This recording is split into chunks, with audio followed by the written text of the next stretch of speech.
Yo, Coach Wiz, and we back with another video. How good was Jerry West? Actually, this is by Nonstop. Shout out to Nonstop. Let's get right into the video. So stressed about winning that he threw up before every game. Kobe had the Mamba mentality and trained 10 hours per day. Jordan was so intense during practice that he punched Steve Kerr in the face. Almost every great Some teammate. Huh? player in NBA history gave everything he had to be the best. But not even Kobe or Jordan were as obsessed with basketball as Jerry West. Here is the tragic story of how Jerry developed into the best shooting guard of the 60s, became the NBA logo, and how he nearly took his own life because of basketball. Whoa. Born in 1938, Jerry West was the fifth of 6 children, and his father made him obsessed with sports, but not in the way you might think. Howard West was poor and drank a lot, so even the smallest mistake was enough for him to take out his belt and beat up his kids. Jerry's older brother David was his biggest protector against Dad, but then David got sent to the Korean War and got killed in combat. Jerry lost his favorite person in the world, and the trauma turned him into a highly introverted person. And because he was extremely small and frail, doctors forbade Jerry to play sports with other children. All he could do was shoot at an old basketball hoop in the neighbor's backyard. To avoid his father, Jerry would spend all his days hooping, making shots from every possible angle, even when it was raining. In his freshman year of high school, Jerry rode the bench. Man, what is this?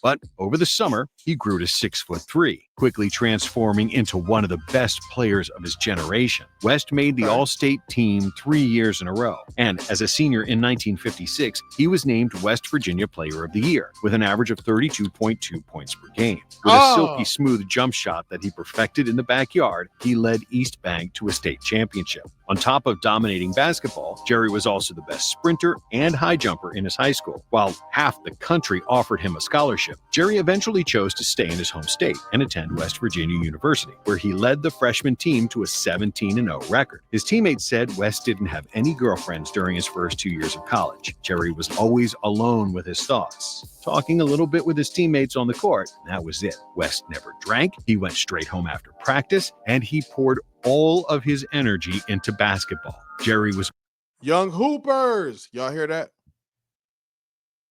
Now, I ain't saying don't have a life, don't have fun. But if you want to make it, what's wrong, baby? You want to make it, you got to be dedicated. Come on, man. Come on, man. Look at me in the mouth. It's crazy. also incredibly hard on himself, and he hated losing. But all that self-criticism made Jerry practice even harder. And during his junior year, he averaged 27 points and 12 rebounds per game. He tied the NCAA 5-game tournament record of 32 points per game and pushed his team to the finals. But despite Jerry's 28 points and 11 rebounds, West Virginia suffered a 71-70 loss to California, and what would be the first out of many tough pills to swallow. Still, Jerry had plenty to be happy about. He was named Most Outstanding Player of the Final Four, All-American, and Conference Player of the Year. In 3 years on the varsity team, he averaged 25 points and 13 rebounds per game. After college, West and Oscar Robertson co-captained the U.S. men's basketball team at the 1960 Summer Olympics, where they won the gold medal. Oscar and Jerry were then selected as the first 2 picks of the 1960 NBA draft. West was drafted by the Minneapolis Lakers a few months before they relocated to Los Angeles. When he got to L.A., Jerry still wasn't very social. His teammates started calling him Tweety Bird due to his high-pitched voice. But it didn't take long for everyone to stop teasing Jerry. At 6'3" and 175 pounds, West was on the smaller side. But what he lacked in size, he more than doubled in tenacity and defensive hustle. Jerry had no regard for his body and would throw himself after every loose ball. And during his career, he broke his nose a dozen times. West was also extremely athletic due to his track and field background and could fly 16 inches above the rim. Because of his fighting spirit and maniacal work ethic, Jerry quickly earned the respect of his teammates and the entire NBA. As a rookie, Jerry averaged 17 points, 8 rebounds, and 4 assists per game. Because of his shooting prowess, West earned the nickname Mr. Outside. while the powerful small forward Elgin Baylor became Mr. Inside due to his unstoppable drives to the basket. Before Jerry arrived, the Lakers had 5 consecutive losing seasons, but West immediately pushed them to 11 more wins and a playoff berth, where they lost to the Hawks in Game 7 of the Western Conference Finals. In his second season, Jerry was given the keys to the team because Elgin Baylor had to serve in the Army. West used his opportunity to the fullest, averaging 30 points per game. And on January 17, 1962, West scored a career-high 63 points against the New York Knicks. West became known for hitting important late-game shots, and longtime Lakers announcer Chick Hearn named him Mr. Clutch. Jerry made first-team All-NBA. Now we're talking. Mr. Clutch sounds much better than Mr. Outside. And then y'all calling Elgin Baylor Mr. Inside. Get your nickname game up. And pushed the Lakers to the best record in the conference. And the conference champions qualified directly for the conference finals. With West and Baylor both averaging over 30 points against the Pistons, LA won the Western Finals in 6 games. The NBA Finals were against the Boston Celtics, a team that would mark the entire decade and become Jerry's worst nightmare. The series was exceptionally close, with most games decided in the final seconds. After Baylor's NBA Finals record 61-point performance, taking the series lead in Game 5, the Lakers dropped the next game, and it would all come down to Game 7. In the last seconds of the deciding game, with the game tied at 100, Lakers guard Frank Selvey had the shot for the win and the championship, but he missed it. Selvey again, a big moment. He does not make it. Russell will rebound, and this ball game goes into overtime. And the game went to overtime, where the Celtics had a little bit more luck, winning 110-107. West averaged 31 points in the finals, and Baylor averaged 40, but it wasn't good. Despite the loss, the Lakers came back even stronger the next year. Man, can they get some help? West averaged 28 points, 7 rebounds, and 5.6 assists, and again made All-NBA first team. LA defeated the Hawks to reach another NBA Finals, but just like the year before, they got beat by the Celtics, this time in 6 games. No one was affected more by those defeats. It's okay, man. Those Celtics teams were loaded. They just were, man. They were just loaded. Sheesh. Than West. He took the loss harder than any player I've ever known. He would sit by himself and stare into space. A loss just ripped his guts out. Chick Hearn. West held himself to seemingly impossible standards. I'm surprised when the ball doesn't go into the hoop. I think I should make every shot, but the losses only made him work harder. In 1964, he led the Lakers in scoring, averaging his usual 28, 6, and 6, finishing in the top 5 in shooting efficiency. In a league dominated by big men, West was one of the few players who were efficient at shooting from long distances. The NBA didn't institute the three-point line until 1979, but Jerry was the only guy in the NBA who could consistently make jumpers from 20 feet or more. However, despite West's and Baylor's brilliance, the Lakers had a mediocre season, and they lost in the first round of the playoffs. Angrier and hungrier than ever, Jerry came into the next season with guns blazing. With 31 points per game, he was the second best scorer in the NBA, behind the almighty Wilt Chamberlain. He was also second in the league in true shooting percentage. The Lakers were the heavy favorites in the Western Finals against the Bullets, but their title dreams dropped dead after only 5 minutes of the playoffs. Elgin Baylor suffered a career-threatening knee injury and was ruled out for the season, and nobody expected Lakers to win another game. But Jerry had different ideas. He carried the team on his shoulders, scoring over 40 points in each game of the series, including 52 in Game 2. The Lakers escaped with a victory in 6 games, and Jerry averaged 46.3 points in the series. And that's even more impressive if you remember that he averaged 46 without a three-point line. Bro, 46 with no threes is diabolical. I didn't know Jerry was a bucket like this. I'm going to keep it real. Jerry was a bucket. Made the finals again against the Celtics, and Jerry 46 was spectacular. He averaged 34 in the series, but But without Baylor, he couldn't do much against 6 future Hall of Famers. Boston won the finals in 5 games and gave Jerry his 3rd championship loss. For the 1966 season, Baylor returned from injury, but he was visibly struggling, averaging just 16 points per game instead of his usual 30. But thankfully, he had Jerry to carry the offensive load. West averaged a career-high 31.3 points and 58% true shooting, which led the NBA. In the Western Finals, Jerry led the Lakers past the Hawks with 35, 6, and 6, shooting a phenomenal 53% from the field. In the finals, the Celtics were waiting for another duel. It seemed like Boston would cruise to another easy victory after they took a 3-1 lead in the series. The Lakers didn't want to quit. Baylor's 41 points propelled LA to a victory in Game 5. And Jerry's 32 points helped them win Game 6. In the deciding Game 7, Boston held a 16-point lead coming into the fourth quarter. But Jerry West was like a pit bull who wouldn't let go. He and the Lakers closed the gap and got the chance to win the game, but they fell short again, losing 95-93, despite 36 points from West. When he got home, Jerry was so angry that he didn't speak to his wife for weeks, aimlessly driving around every night. Come on, Jerry. Come on, Jerry. Jerry wanted a dub. Jerry wasn't playing.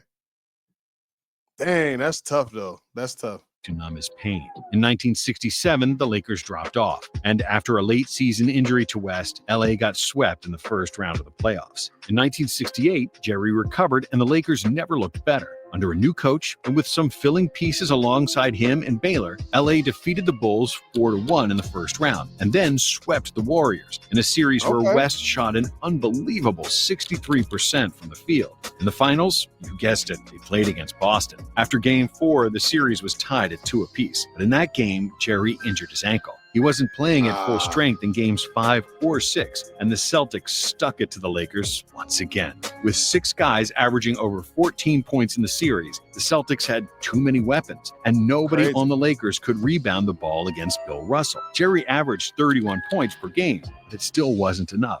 Yo, I had no idea Jerry was like, what? 36-6, 35, 6-6. 38, 6-6, 32. Jerry, he was RIP to the great Jerry West, man. Jerry was a bucket, man. And he was in a lot of these series and in a lot of these games against the Celtics, which in itself says a lot. That by itself says a lot. He was getting desperate. One offseason. That says more to me than his stats, honestly. Season edition finally put a smile on Jerry's face. League MVP Wilt Chamberlain got traded to the Lakers, and LA looked destined to finally go all the way. Despite Chamberlain's poor relationship with coach Van Bredekolf, who nearly got decapitated by Wilt during one practice, the Lakers won a franchise record 55 games. Jerry led the team in scoring and was the Lakers' best player in the first 2 rounds of the playoffs. LA made the finals with relative ease, where for the first time, the aging Celtics were the underdog. Jerry opened the finals with 53 points in Game 1. After 5 games, the Lakers had a 3-2 lead, but the Celtics forced another Game 7. The home team won every game of the series, and the whole world expected the Lakers to win the championship in front of their fans. And before Game 7, the Lakers owner had put up thousands of balloons in the rafters of the Los Angeles Forum. But when the Celtics saw this, it gave them extra motivation, and Jerry was pissed. Yeah, man. Come on, man. Every time something like this happens, it never ends well. It just doesn't end well, man. Like, you want the team to be motivated, the other team? By the Lakers' arrogance. Thanks to Russell's defense and his brilliant outlet passes, Boston killed the Lakers in transition, and LA was down by 15 after 3 quarters. Things looked bleak for LA, and when Wilt Chamberlain went down with a knee injury, another Boston title seemed like a formality. However, Jerry West was never going to go down without a fight, and he went berserk in the fourth. The Lakers closed the gap to 103-102. Now the Lakers within 1 point of the lead with about 3 to go. The Lakers coach then refused to put Wilt back in the game due to their personal beef, and he wanted to prove that he could win the title without Chamberlain. But despite West's triple-double of 42 points, 13 rebounds, and 12 assists, Boston survived and won the game. Coach! Is that true? Can somebody verify this? Did that actually happen? Bro, what? You can't say you want to prove that you can win it without him. He helped get you here. Doesn't make any sense. Oh my gosh, that hurts my head. Like, why? If that's true, that's come on, man. That's crazy work, nasty work, disgusting, dusty. What? Bro, you can't sit him and be like, oh, I got it. I can win it without you. No. What about Jerry? Jerry doing all this for nothing? Man. Like 2 points. Time has run out, and the Boston Celtics have done it again. Those balloons were never released. This was the first year the NBA handed out the Finals MVP trophy, and Jerry won it. He is still the only recipient of the Finals MVP award from the losing team. That will never happen again. You hear me? I do think LeBron had an argument for it. What year was that? Where he was going crazy against the Warriors? Oh. He could have got it that year, but I don't think we'll ever see that happen. In the series, he averaged 38 points and 7.5 assists per game, scoring or assisting on more than 50% of the Lakers' points. Bill Russell praised Jerry, saying, "Los Angeles has not won the championship, but Jerry West is a champion." After the '69 finals, Bill Russell retired, hanging up his Chuck Taylors with more rings than fingers. 6 of Russell's 11 championships came at the expense of Jerry West. And with each loss, Jerry was falling deeper into depression. Before the start of the 1970 season, the NBA designed its new logo, and they put Jerry's silhouette on it, giving him another nickname, the Logo. Unfortunately for LA, their season couldn't start worse, with serious injuries to both Chamberlain and Baylor, who played 66 games combined. But Jerry was so good that he still led the Lakers to the number 2 seed in the conference. Jerry's the guy we end up giving the ball to, and the whole thing falls on his shoulders, and he ends up having to carry us. West led the NBA in scoring with 31.2 points per game, on top of making the first team all-defense. In the playoffs, LA won their first playoff series in 7 games, and then Jerry thrashed the number 1 seeded Hawks to make. Jerry played D like that? It's my fault. You know what I'm saying? My fault, Jerry. Make it to another NBA Finals, for the first time not against the Celtics. Without Bill Russell, the New York Knicks had the best record in the NBA, and the league MVP, Willis Reed. LA and New York split the first 2 games, and in Game 3, DeBusschere hit a mid-range jump shot with 3 seconds left to put the Knicks ahead 102-100, and the Lakers had no timeouts left. They only had time for a Hail Mary shot, and they gave the ball to West, who raced past Walt Frazier and threw up a 60-foot shot, which miraculously found the target. West throws it up. Frazier later said that Jerry was crazy and that he could see the conviction in Jerry's eyes, that he was going to make that shot. But the three-point line had not been introduced yet, so his 60-footer only just tied the game. In overtime, West sprained his left hand. The Knicks won 111-108. In Game 6, Jerry injured his right hand as well. And before Game 7, he had to get injections in both hands to be able to play. Still, the Lakers were the favorites because the Knicks were without an injured Willis Reed. But then Reed famously returned to the lineup to galvanize the Knicks, inspiring his team to win the game and produce one of the most famous playoff upsets of all time. In the 1971 NBA season, Elgin Baylor ruptured his Achilles. West injured his knee before the playoffs, and the shorthanded Lakers lost in the Western Finals. Before the 1972 NBA season, West was fed up with all the losses and considered retirement. But when a future Hall of Fame coach, Bill Sharman, joined the team, West decided to continue. We have had about 4 nightly workouts so far, and I'm kind of sore right now.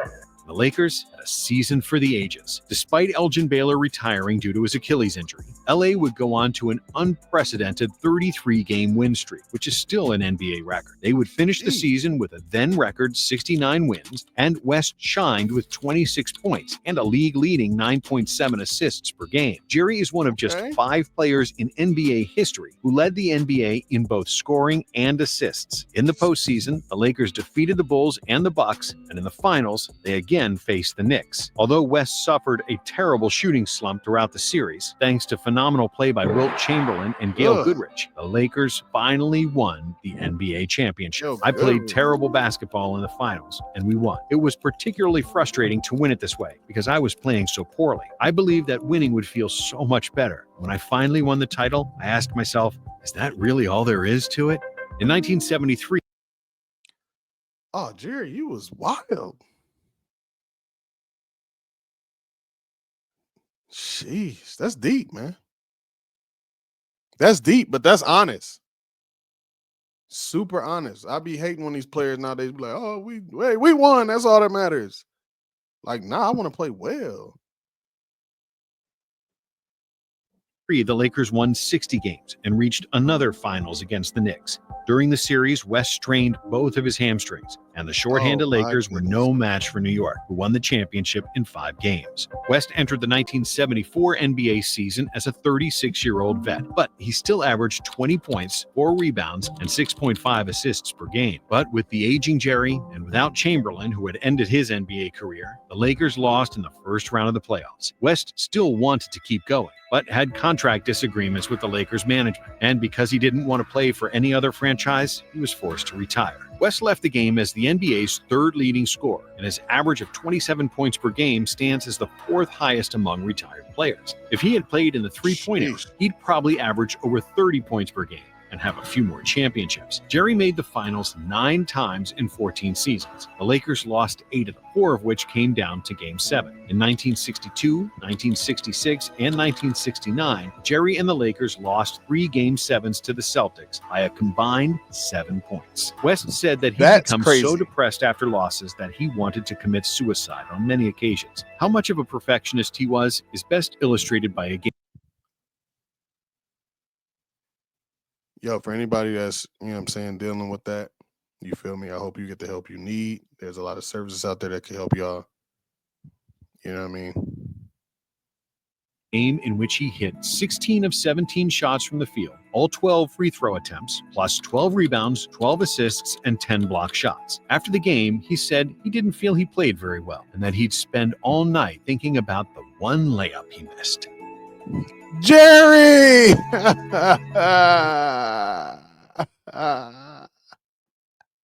Jerry! Oh, man, that was deep. That was deep. I didn't know Jerry was getting buckets like that, though. Dope video, man, by Nonstop, man. Shout out to the great, the one and only Jerry West, man.